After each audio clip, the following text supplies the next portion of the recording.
Ustadz, bagaimana tentang paham Syiah yang sekarang lagi ramai? Apakah bahaya bagi ahlu sunnah? Jawabannya ya, Syiah itu pemahaman yang berbahaya. Jadi banyak penyimpangan dalam orang Syiah. Di antaranya sebagian Syiah, banyak, bukan sedikit tapi banyak, yang meyakini Al-Quran yang ada sekarang ini sudah terjadi penyimpangan. Ini di antaranya. Kedua di antaranya, makanya kalau antum ada waktu cari buku tentang penyimpangan bahaya Syiah di Indonesia, karangannya MUI, Majelis Ulama Indonesia. Ya. Itu bukunya dibagikan gratis. Ya. Karena orang Syiah mulai masuk kemana-mana, dan di Bali juga ada orang Syiah.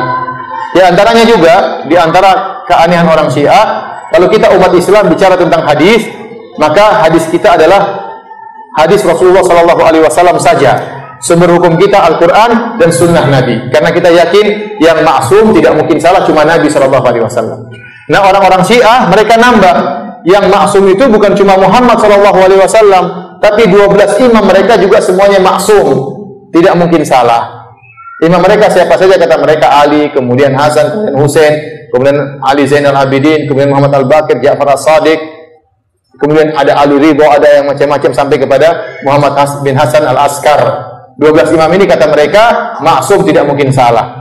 Jadi posisi 12 imam ini fungsinya sama seperti Nabi Muhammad SAW. Sama-sama dipilih oleh Allah Subhanahu Wa Taala dan sama-sama maksum dan sama-sama jadi hadis. Oleh karena kalau kita lihat literatur mereka dalam buku-buku mereka seperti Al-Kafi, Al-Istibsar, kemudian misalnya buku mereka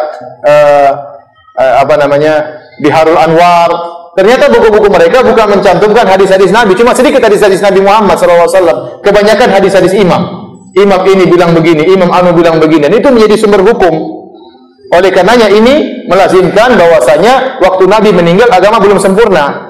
Kenapa masih ada hadis-hadis setelah itu? Ya. Dan itu bedanya kita sama orang Syiah, nggak mungkin nyambung. Karena kita orang Islam sumber hukumnya Al-Quran dan Sunnah Nabi.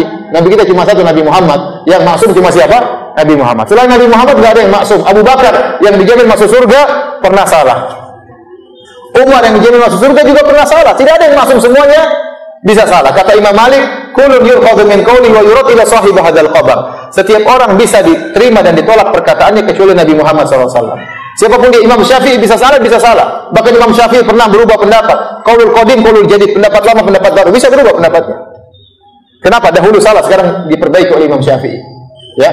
Imam Malik juga bisa salah. Semuanya bisa salah, apalagi kiai. Jelas bisa salah juga. Imam Syafi'i saja bisa salah, apalagi apa? Kiai. Makanya nggak ada namanya wali itu maksum, itu nggak ada. Dalam Islam nggak ada. Ya. Yang maksum cuma siapa? Nabi Muhammad SAW. Ini wali nggak mungkin salah. Nggak ada, itu yang maksum cuma Nabi. Siapapun dia, siapa yang lebih walinya lebih hebat daripada Abu Bakar? Abu Bakar super wali, tetap aja salah. Umar super wali, tetap aja bisa salah. Kemudian kiai nggak boleh salah, dari mana aturan seperti ini? Oleh karenanya, ini perbedaan kita dengan orang Syiah.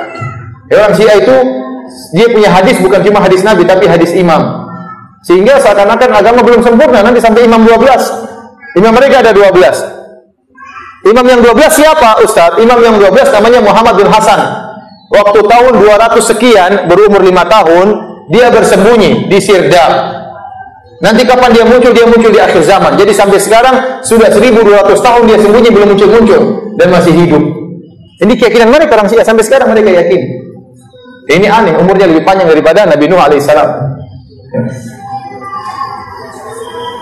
Dan ada kesatuan-kesatuan mereka yang lain.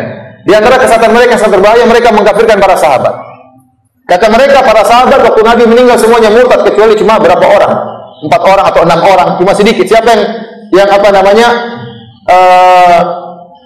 tidak murtad? Di antaranya kata mereka Al-Miqdad bin Aswad, Ali bin Abi Thalib jelas. Maksudnya di antaranya Ammar bin Yasir, Salman Al-Farisi. Ya, ini yang tidak murtad. Yang lainnya murtad. Abu Bakar kafir, Umar kafir, Utsman di neraka jahanam. Ini bahaya seperti ini. Sehingga seakan-akan mengesankan Nabi itu 23 tahun berdakwah gagal. Kenapa waktu dia meninggal semuanya murtad?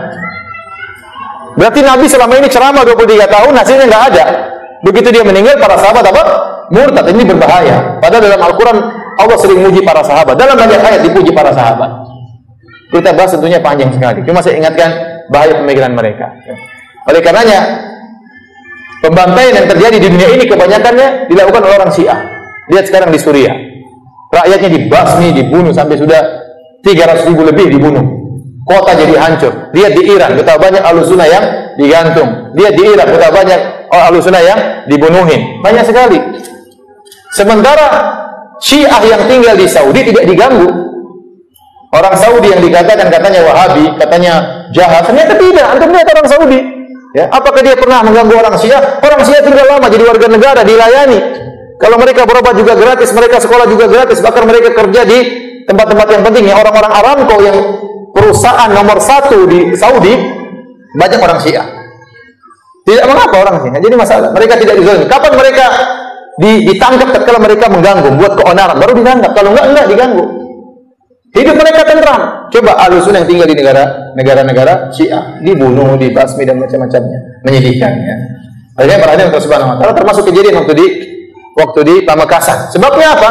Kenapa terjadi? Karena orang Syiah itu meyakini Al-Quran tidak lengkap, maka saudaranya marah. Marah. Kita gimana enggak? Kalau ada orang mencaci maki Abu Bakar, gimana? Yang nemani Abu Bakar ke gua ke mana Jabal Thawr waktu yang nemani Nabi pergi ke Madinah, hijrah siapa? Abu Bakar radhiyallahu anhu. Waktu Nabi sakit yang jadi imam Abu Bakar, sekarang ente kafirkan, apa enggak kurang ajar? Kafirkan para sahabat.